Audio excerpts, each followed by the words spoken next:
Hello दोस्तों, स्वागत है आपका आपके अपने यूट्यूब चैनल दिसार जीकेजीएस क्लासेस में। दोस्तों, आप सब लोग कैसे हैं? उम्मीद करते हैं आप सब लोग अच्छे होंगे, स्वस्थ होंगे, मस्त होंगे और अपनी तैयारी बेहतरीन तरीके से आप सभी कर रहे होंगे। दोस्तों, जैसा कि आपको जानते हैं कि रेलवे की जो है एएलपी सीबीएटी एग्ज़ाम डेट जो है वो आउट हो चुकी है। नोटिफिकेशन हम यहाँ देखने वाले हैं।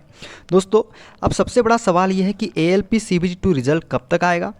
क्या रेलवे नॉर्मलाइजेशन करेगा? पार्ट बी में बहुत छात्र ऐसे हैं जो बाउंड्री पे हैं कि उनको साइको की तैयारी करना चाहिए या नहीं करना चाहिए। इन सभी के बारे में हम सब डिटेल में जानेंगे।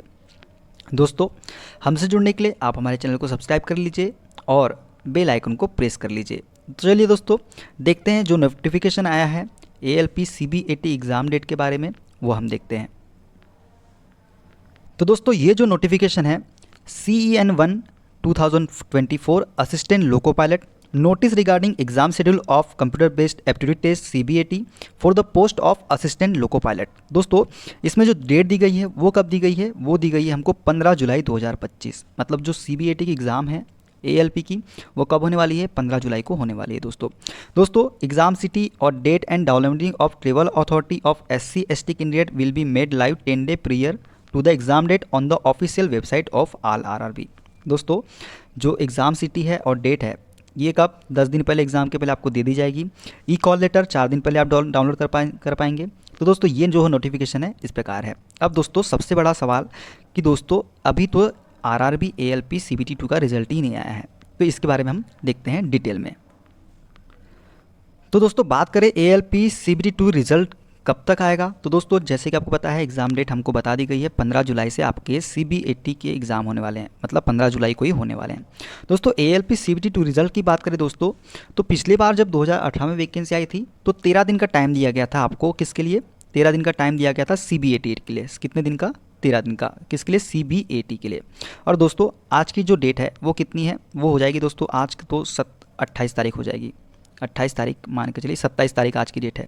27 तारीख आज की डेट है दोस्तों। तो 27, 28, 29, 30, 4 दिन ये हो गए और 15, तो 19 दिन का था। तो दोस्तों, आज या कल या परसों में आप मान के चलिए कि जो है ALP CBT 2 का रिज़ल्ट देखने को मिल सकता है। डिले भी हो सकता है दोस्तों 1-2 दिन, क्योंकि बीच में संडे भी आ रहा है, सैटरडे संडे भी आ रहा है, तो हो सकता है मंडे तक के आ जाए, या हो सकता है कल ही आपका रिजल्ट CBT 2 का घोषित कर दिया जाए। तो दोस्तों, आप तैयारी में कोई कमी मत करिए, ALP CBT 2 का रिजल्ट किसी भी वक्त आ सकता है।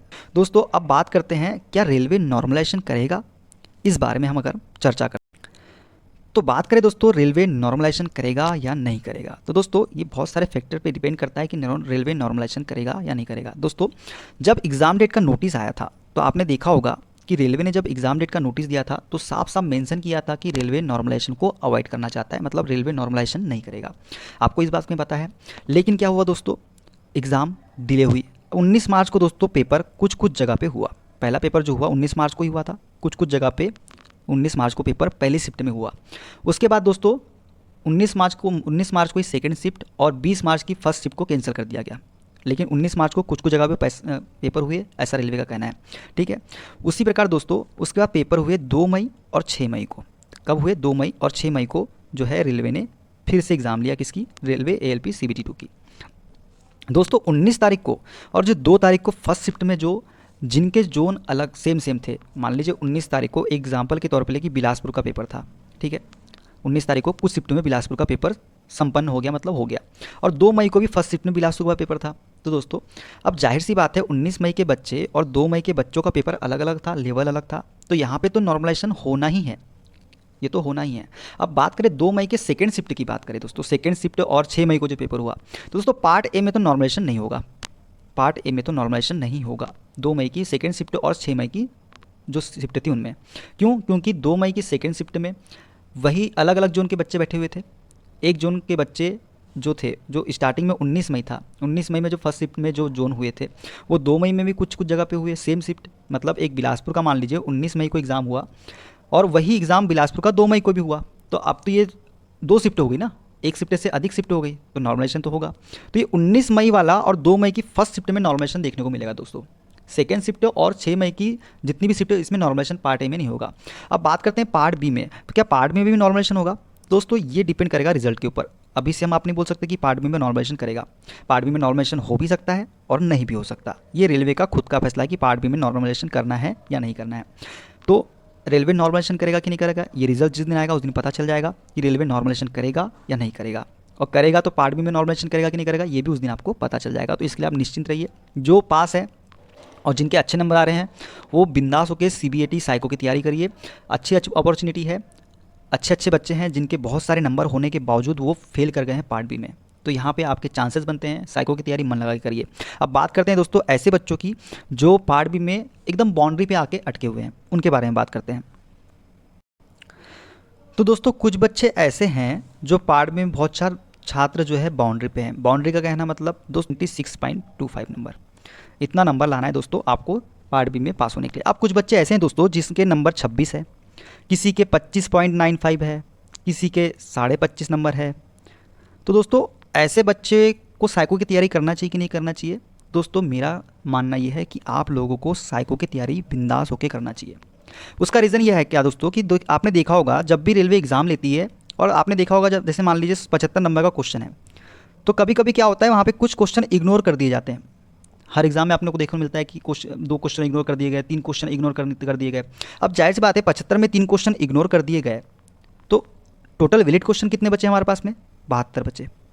अब 72 का 35% निकालेंगे दोस्तों, ना कि 75 का 35%। तो 72 का जब 35% निकालेंगे दोस्तों तो कितना होगा, आप कैलकुलेशन कर लीजिएगा।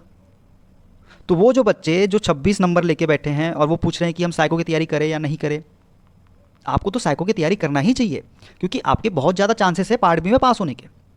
हाँ, जिनके 24 नंबर है उनके लिए मैं बोल सकता हूँ कि आप तैयारी ना करें, क्योंकि नॉर्मलाइजेशन नहीं होगा तो 24 से 2.25 नंबर नहीं बढ़ सकते हैं। अब एक चांसेस है कि 6 से 7 क्वेश्चन वैलिड ही ना हो 75 में, तब चांस बन सकते हैं 24 नंबर वालों की कि 24 नंबर कॉल हो जाए। पिछली बार की जब भर्ती हुई थी दोस्तों, आपको याद होगा 2018 में जब भर्ती हुई थी, तो दोस्तों 25 नंबर वालों का भी सिलेक्शन हुआ है। क्यों? क्योंकि बहुत सारे क्वेश्चन ऐसे थे जो वैलिड ही नहीं थे, रेलवे ने उसको हटा दिया था। अब कुछ क्वेश्चन में आपने ऑब्जेक्शन भी लगाया